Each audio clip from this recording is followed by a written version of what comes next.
ਕਿਹੜੀ ਜਗ੍ਹਾ ਤੇ ਮੈਂ ਹੁਣ ਕੀ ਕਰਾਂ ਚਾਹ ਲੋਕੀ ਪਾਸੋਂ ਦੇ ਹੁੰਦੇ ਨੇ ਜਦੋਂ ਬਾਹਰ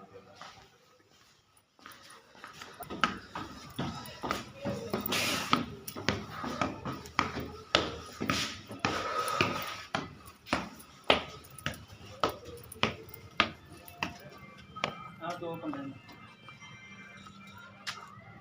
हेलो ਇਹਨਾਂ ਦਾ ਵੀ ਲੈਂਟਰ ਟੀਆ ਹੋਰੇ नहीं इन्हों ने ਬਾਲੇ हाँ जी ਇਹ ਵਾਸ਼ਰੂਮ ਹੈ नहीं नहीं वैसे खुदाया बनाया। ਅੱਛਾ ਜਿੱਦਾਂ ਜਾਣਾ ਹੈ